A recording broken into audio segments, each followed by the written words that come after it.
Hey, folks, here I am back again. And let me be the first, if I'm probably not the first. But anyway, as we get as December 31, 2023, grounds, wounds, slowly crawls to the end. Let me be the first to say, hope each and every one of y'all have a blessed 2024. Happy New Year to y'all as it comes about. Be safe out there tonight. Those of y'all who are going to be out there and partying and everything, please be safe. Yep, I'm here. Back again, NRG Stadium, as the Houston Texans took on the former team that used to play in this city across the walkway over there at the Houston Astrodome, formerly known as the Houston Oilers, but they came dressed as the Tennessee Titans today in the Tennessee Titans uniforms. But the Texans today just sort of disregarded all of that within a matter of 3 weeks. The Titans, and really this score is not even indicative. Final score today from the NRG Stadium, your Houston Texans 26, the Tennessee Titans 3. That's it. That's all they were able to muster today. Texans, Will Levis started today, and the Texans sent him to the showers early. Ryan Tannehill came in, and it was basically, folks. It was a dominant performance today by the Houston Texans today, and the defense was really dominating today. Sheldon Rankins, and we'll start off with him real quick because Sheldon scored his first touchdown of his NFL career. He said he scored one in college, but this is his first one. And Sheldon's been around a while, but it was by another wily veteran, Jerry Hughes, slammed on a sack. And in fact, Jerry was very, very unique how he caused a sack. He actually knocked the ball out the quarterback hand and then sacked him. And then while he had the quarterback pinned, Sheldon Rankins scooped the ball up and he rumbled for about 13 yards. But before we do that, let's hear from our sponsor. Then we'll get back to talking about this game and the fact that about C.J. Stroud being back after about 2 weeks now. Hello, I'm Ken Ross with the Ken Ross Insurance Agency. There are certain things that are important in our lives: our health, our safety, and our loved ones. With over 40 years of experience, I've seen just how important insurance can be. I value the importance of being a part of my community.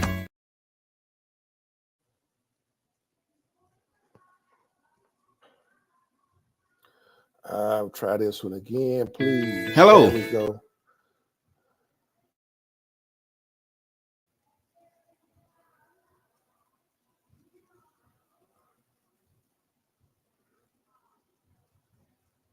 Hey, look like we're gonna have technical difficulties on that particular one. We'll get back to that particular Mr. Ross's commercial. But in the meantime, 281-235-5952. If you have not given them a call, please do so. Again, 281-235-5952, 5952, the Ken Ross Agency.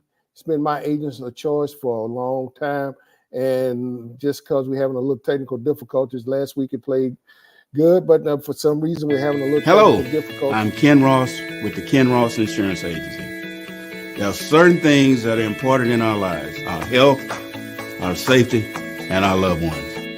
With over 40 years of experience, I've seen just how important insurance can be.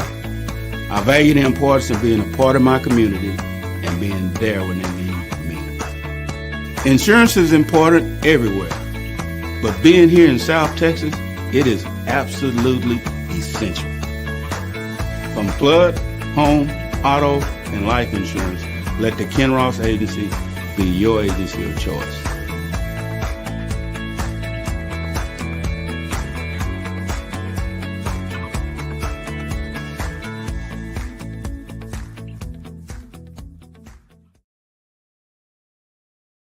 That's right, folks. We got it. 281-235-5952. The Ken Ross Agency. Let him be your agency of choice. He's been mine for these many years, and appreciative of him, not only for him being able to provide me insurance coverage for all home, auto, you name it. Even flood insurance is done through him. So I am very appreciative and respectful of his professionalism and his business growth and development.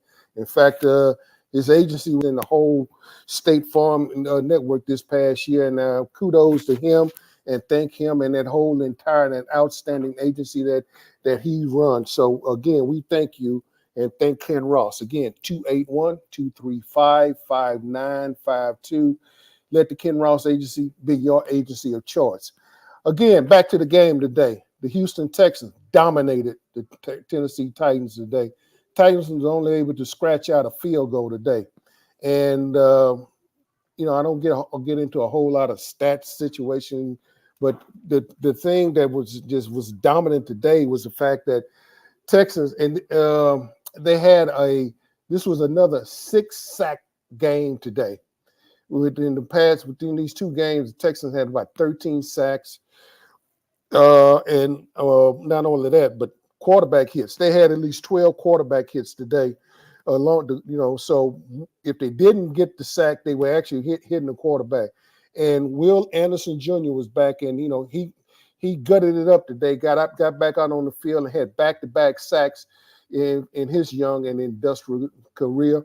In fact, he had 7 sacks today. In fact, he had set the new Texans rookie sack record for him. He now owns that record. He has a total of 7 sacks now. So he continues on his steady way. C.J. Stroud was back he made it out of concussion protocol today. And C.J. was, as I stated earlier on in X and one of my Twitter feeds, I thought he was very comfortable today. In fact, there was an opportunity in the second quarter when CJ, I thought, had a chance. When like the Red Sea opened up, they were around about the 12, 13-yard line. And CJ, looked like he could have ran the ball in. And I think, I'm not sure in the back of his mind, he didn't want to take any chances, take any additional shots, because when that was the opportunity, when he ran with not to say running with just cautiously ran, but he ran. He was smart about making his selections on where, when, and where he threw the ball today. So CJ is back, and that was a difference in the mindset on the way this team performed today. So we it was good to just get him back, get Will back. But the thing about it now, Larry, the Texans, and let's face it, this is not only with the Texans, but this is with everybody in the NFL. This is the 17th week, and nobody is healthy. I mean, everybody's got bumps, bruises, you name it. They got it. Everybody has issues today, and so CJ being one. I mean, Laramie Tunsil and Noah Brown, they left the game today, left for the halftime. Both of them left with injuries today, and the situation with this team. It was like next man up. You hear this a lot, but this team personifies that, taking that base message of coming and playing with energy. Are they good perfect every Sunday? No team is. But they have been let's face it, a absolute pleasant surprise. In fact, you would probably be shocked if I didn't told you how many of y'all actually thought that the Texans going into the game next week against the Indianapolis Colts will be playing for the conference, playing for the AFC South title. Yep, that's right. That is in their grasp. They're going to have to go. They lost to the Colts second ball game of the season, but here's an opportunity. They go up there and take care and handle their business. They have an ideal opportunity to come back and act. If they wind up, in fact, probably will be hosting one of the games on Wild Card Weekend if they're able to just succeed. But everything is in their grasp. They got first option down. They had to defeat the Tennessee Titans today, which I already mentioned by a score of 26-3 today. But now option number 2, and what is a must win, and have to do it on the road. And I think, I think it's sort of poetic justice that they have to go up there and do it on the road because the Indianapolis Colts came in here and, roughed up the Texans pretty good here at home at the early first part of the season. So here's the opportunity with something on the line, and let's see how these guys going to respond. They seem like they been the reflection of their coach. And I got a comment from the coach today that I think points to that issue. So without further ado, let's talk about Sheldon Rankin, who actually scored his first NFL touchdown today in his long and industrious career.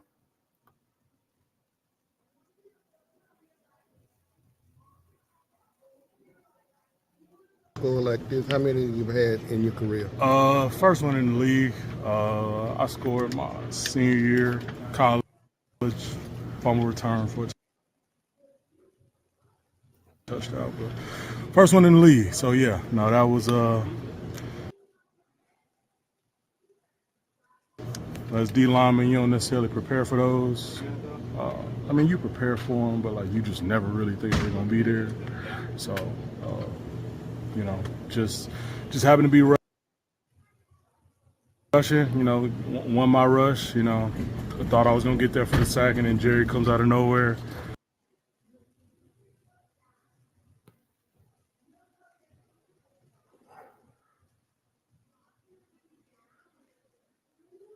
Yeah, basically what Sheldon was saying, Jerry Hughes actually won his beat quick step. He had won his battle against the offensive tackle, and actually, as I stated a little bit earlier, slapped the ball out of the quarterback hand in pursuit of actually sacking the quarterback, and knocked the ball out of his hand, and then continued on to make for 13 yards. And to me, that was sort of like the ball game. And from that point forward, the Texans, that was domination. Derrick Henry didn't get started again this week against the Texans. They were able to just sustain him, keep him balled up. That was just there was no answers. The Titans cannot get an answer, figure out and have an answer for the Texans today. Unlike a couple of weeks ago up in Nashville when they came out the skies as the Houston Oilers, this week they came dressed as Tennessee Titans. And not to disparage them, but they sort of played like that today. It was, you know, I was just talking to a couple of colleagues, and just like there wasn't that sense of urgency today from them. It looked like they were sort of like trying to, which was not unique of a Mike Vrabel team. Their team, they compete, and they are being very competitive. But today, it looked like that fire, that will was not there. And by the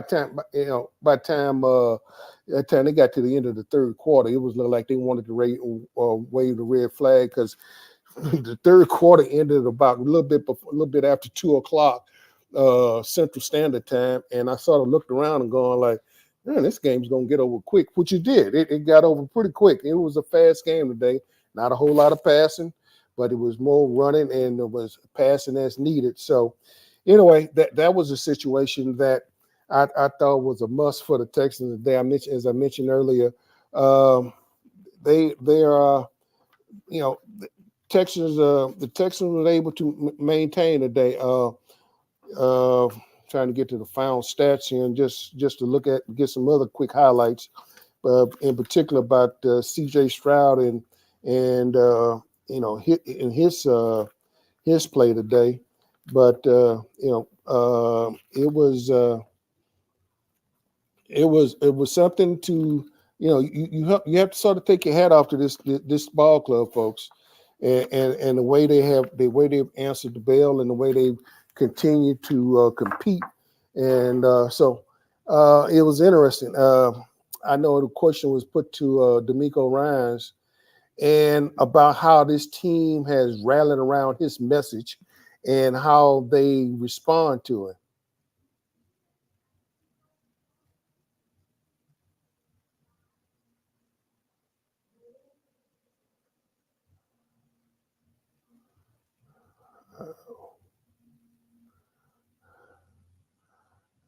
Don't think that one want to play. Yeah. Anyway, we'll come back to that one, that particular one. Another question that was put to Sheldon, and I'll come back to Coach Ryan in a little bit. Another question that was put to Sheldon today was how within a matter of 3 weeks, you having to face this team again. What was it that they had to do, or what did they have to accomplish? And so I would just like to get these comments in and see if I can get this one to play. The way y'all were able to handle this within a matter of a couple of weeks. Yeah, I mean, I think it goes back to execution. I think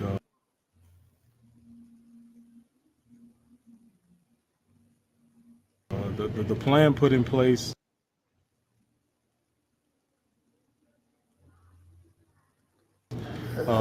Everyone bought in. Everyone was locked in on what needed to be done. We understood, the success we had against them last time. We couldn't rest on those laurels. So to be able to come out here again and lock in on the game plan, and to be able to impose our will for 4 quarters again.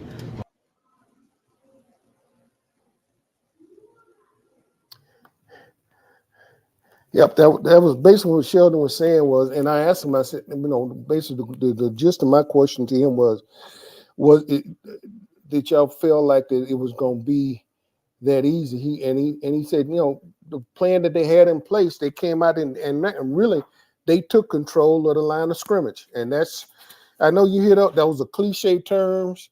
Those of us who played the game, and it's still football. It's still blocking and tackling.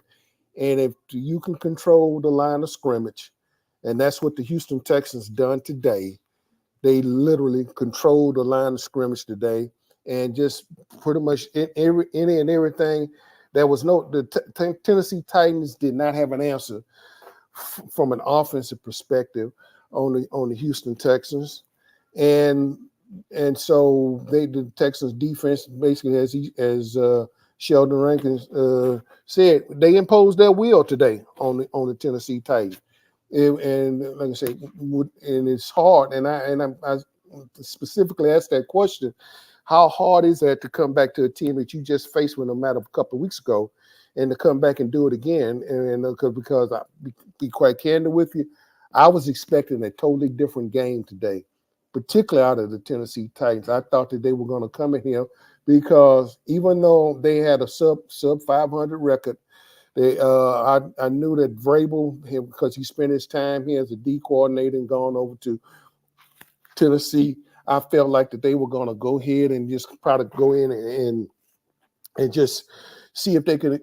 come in here and upset the apple cart, because he knew that the Texans are playing for opportunity that, a win today and a win next week. And guess what? They're in the playoffs. They very well could be hosting the game here in the playoff for the wild card weekend, that the Texans could be hosting the game here. So and that's why I was a little bit surprised at the way the Titans advanced the ball game today. But I think the Houston Texans had a lot to say about how the Titans, and they did have a lot to say about it, as I mentioned earlier. Just clear dominance on the offensive line, as Sheldon Rankins responded to it. There was clear domination from up and down the line. Jerry Hughes, Jerry Hughes, I could say Will Anderson Jr., Gregor, you just name it, folks. And those guys brought the lumber today. As we sort of say in the parlance, they brought their hard hats today, and they went to work, and they came to work today. So from that standpoint, I tip my hat to them again today. They done what needed to be done today. Not a whole lot of what to say. CJ was 24-32, had 213 yards, had a 1 touchdown pass to Jordan Brent. And but Nico Collins, came back, and he's come back from injuries, and he was able to target it 8 times a day, 7 receptions for 80 yards. So decent distribution of yards, and rushing. Derek Singletary, 16 attempts, 80 yards. He had a 5.0 yard carry. So that was good. The Texans overall average from a running standpoint, at least 4 yards a carry. So when you're doing that and making that type of accomplishments, you're doing doggone good. So hats off. They've closed out their season here at home for the regular season. They need to go on the road next week against the Indianapolis Colts, and they will be playing for the AFC South title. That's it. That's it in a nutshell. Can they bring the mail home? If they go with the intent that they have today, if they take the message that they've had from D'Amico Ryans as far as everybody buying in to being able to be aggressive, and as Coach said, go out and just have fun. Let's get back to having fun, but let's be aggressive and have fun and do it in the right way. And as Will Anderson sort of alluded to it by being around the veterans, and one of those veterans that I think has had a big impact on him was Sheldon Rankin, and what he's had to say in the Will in this locker room. This is a unique locker room, and you hear all of the quotes and the talk about how the character of a locker room, and that was one thing that you probably heard it earlier, how D'Amico Ryans had reset the locker room in the fact that there's the offensive players. No, it's not all the offense on one side. It's not all the defense. You got a dispersions of talent. You got some offensive players and some defensive players. They're all over. There's no one area where guys gang up where all the offensive linemen in this corner and that corner. They all over the locker room. And I think what he has done was create an atmosphere where, everybody feels everybody else's pain, whether you offensively, defensively, special team. Those guys know exactly what needs to be done and what has to be done. So before we get out here, again, let me wish each and every one of you all a prosperous, a blessed, and a happy 2024. Be careful out there tonight, folks. And finally, stay tuned for Chris Gardner, Folks Talking Sports. With folks will be talking sports, and if you have not subscribed to the Houston Roundball Review, the ADMAX Corner on the Houston Roundball Review YouTube channel, please do so. If you have not subscribed to the ADMAX Corner channel on the YouTube channel, please do so. We're appreciative. I know we've been getting a lot of looks. I'm appreciative. All the positive feedbacks I've gotten from you all and each and every one of y'all. Apologize for the technical difficulties this afternoon. Still working on with the new laptop and getting everything worked out, but they was able to get them played, with some hesitations. But I think I got another issue. I'll get all the little bugs worked out. But like everything else, you try to be perfect, but do the best you can do. So again, as we get ready to bring it to a close, again, let me say thank you to each and every one of y'all. Thank you for coming hanging out on the corner with me. Be prepared for next Sunday. Win, lose, or draw. And it can't be a draw next week. It needs to be a win for the Texans. Those of us, if there's any way for us to see a championship game here with the Texans hosting a championship game. So without further ado, again, this is your man, Adolphus A.D. Moore, about to sign off from NRG Stadium. And again, final score from NRG, the Houston Texans, 26, the Tennessee Titans, 3. Folks, be careful out there tonight. Have a safe and prosperous 2024. Don't let 2023 go out. Just go ahead and let the old man and just let him go out gracefully. Allow him to grow out gracefully. Enjoy yourselves. Peace, and I'll talk at you later. I'm out, folks. Have a good time. And ciao. We are done.